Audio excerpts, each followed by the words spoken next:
and welcome to Tarmac. I'm Dave. I'm Matthew, and today we're back with the Cupra Formentor, our favorite cheesemaker. Cheesemaker? That's right, fermented milk. That's yogurt, you idiot. Anyway, as you can see, we know nothing about dairy, but we do know about this new Cupra. So come, let's take a look at this. So the Cupra Formentor model we have, to be exact, is the new V model. And that sits at the bottom of the three that we have in New Zealand. So we've got the V for drive, and also the VZ, which is the sporty one. And for those who are subscribing to our channel, you would have seen the VZ review that we did a while ago. And you'd probably go, well, you've already done this because it looks exactly the same. And you'd be right, it does look virtually exactly the same. Still got these really sharp bonnet lines, still got this Cupra badging up front, which you can't miss. The air vents down here are still air vents. They still direct the air traffic all the way down, and the lights are still LEDs. So they're still, I mean, it looks the same. I mean, look, it still sports this beautiful Formentor shape. You've got your sloping A-pillar, you've got the wide arches at the back. This one even comes in this graphite grey, so it is really looks just like it. And it would be actually a little bit different had we not gone for the active pack, which includes these 19-inch wheels that are from the VZ. And really, like I said, the profile now with it just looks the same. Very few changes around the back here as well. So we've got the roofline spoiler here, the light strip across the back here, more of your Cupra badging, your Cupra lettering, and also the quad. Oh, wait a minute. There's not quad exhaust. This has actually got no exhaust, oddly.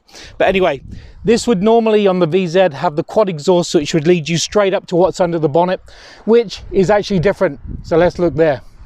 So here we have the smallest powertrain of the trio, which is a 4-cylinder, but this time it's a 1.5 litre that produces 110 kilowatts and 250 newton meters of torque.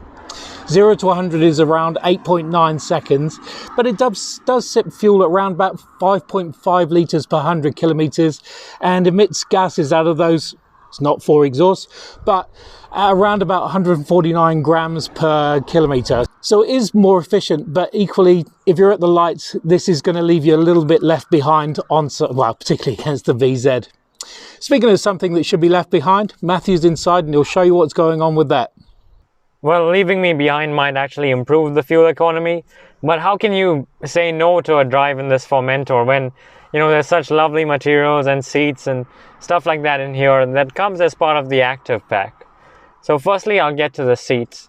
So those are sort of a mix of a cloth and leather-based materials, and then you've got your bronze/copper contrast stitching all over the sides. They are also heated, both driver and passenger, again as part of that active pack. And actually the general use of materials around here is sort of follows the same theme, if you like. At the top of the dashboard, you've got some really soft, squidgy, plasticky material. You've got your contrast stitching running all along there. Again, that signature bronze or copper color of the Cupra range highlights the air vents, the stitching. It's on the door as well, and along the steering wheel. So there's so many different reminders that you're in, you know, a Cupra. It's different, it's unique compared to, you know, the other more well-known names on the road, if you like. The other thing is with the doors, again, the materials, you've got some soft stuff up the top there, leatherette material down there, and some nice sort of grips and things. But there is hard plastics down the bottom, but that's fair, to be expected. Again, this is just the V model. There's two above this if you want some more premium elements in your Formentor. In terms of practicality, this is a family SUV, I guess, at the very crux of it. And storage spaces, well, it's got some nice generous sized door bins. You've got your wireless phone charger down there, again sort of tilted away so it doesn't distract the driver. I really like that. For those who don't have wireless phone charging, you've got two USB-C ports in there. You've also got space for your key in here, some more space for your sunglasses, cup holders, space under the armrest, and then of course door bins in the back. So they really have thought of how they can cover a family's needs in terms of storage. Now this infotainment screen here, as you just saw, it sort of animates itself when you bring your hand closer up to the screen. So if I do that, you can see a few menus and things pop up there. There is quite a bit to play with, again, as I said, for the whole family. So you have your device, your navigation, as well as the LED cabin lighting. You can change that. The air conditioning as well as on here, which sort of really makes for a clean interface over here with everything being integrated into that touchscreen. You have the apps button there, and you can really go through and see the other areas of customization for this Formentor. The key thing here, of course, is vehicle. While it doesn't have as much customization as the VZ Formentor, it still has enough in terms of adjusting the assist systems as well as the driver modes there. You've got two of them, which are preset, and then your individual, as well as the background lighting, and then some other settings that you can play around with too. So there's quite a bit to touch with this screen, and enough to keep you really engaged. And of course, it pipes through that nice sound system as well. Only dislike here is this sort of swipe bar, which again, I thought this was the fan speed, but it's actually the volume, and then you have air conditioning on either sides. But again, that's sort of something you'll get more used to as time goes on. The gauge cluster ahead of the driver has this sort of really traditional sporty look to it. Again, with very much fits with the theme of Cupra. On the left, you have the rev counter there. Again, the needles, the red limiter, all of them are highlighted in that bronze or copper color. Same with the speedo. You've got that needle there and all the little markers in that bronze and copper color. And then in the middle, you've got some more information there, which you can actually customize in terms of, I can see the date there, the status of my car, as well as the range.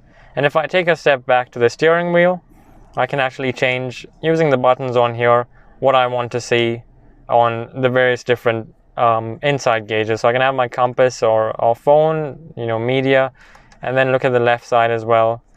And I can change that between consumption, range, and a whole bunch of other metrics to do with the car. So there's certainly plenty of customization that you can have with the screen ahead of you.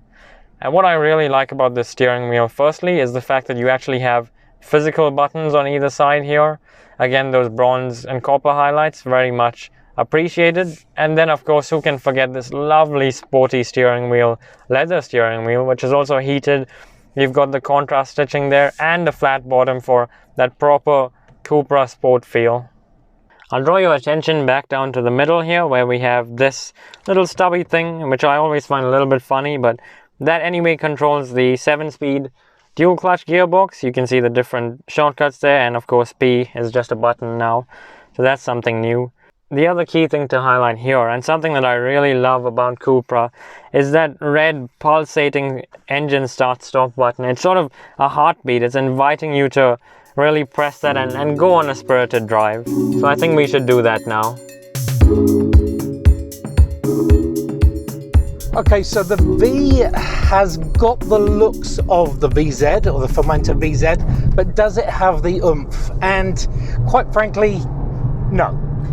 It is quick though. I mean, it's good for a front wheel drive, 1.5 litre, carrying this much size and obviously with me weight, but 9 seconds almost, 0 to 100 is not exactly blistering right now.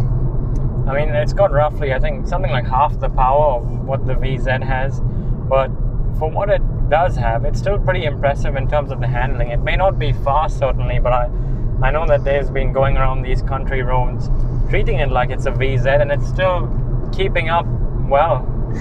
Yeah, it does actually. The suspension is great. It means you can carry quite a lot of speed into the corners and, really make it work for a living, which is great. And it's not got the poise of the four-wheel drive or the four-drive, but it does feel good. I mean, who doesn't enjoy a country road with a front-wheel drive?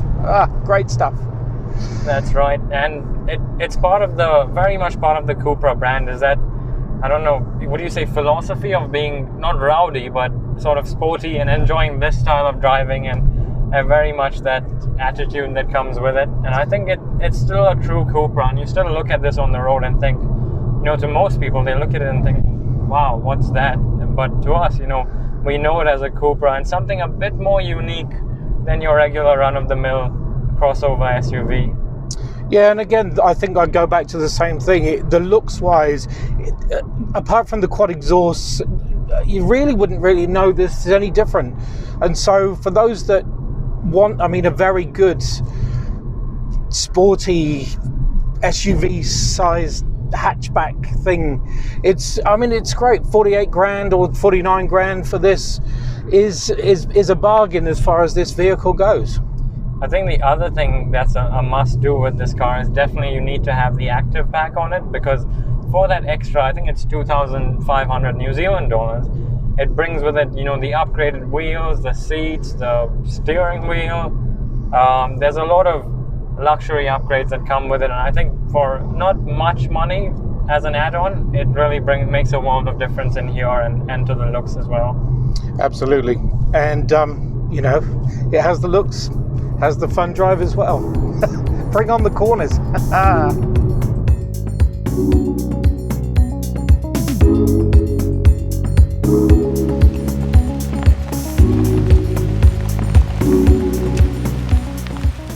So there you have it, the new Cupra Formentor V. It is the lowest of the three trio that we have in New Zealand, but really it is a ton of value and a ton of car. It's sporty and looks really sporty. Okay, it doesn't quite back it up as far as it goes, but you know, you're not really left going, oh, that was rubbish, because it is really fast and really good.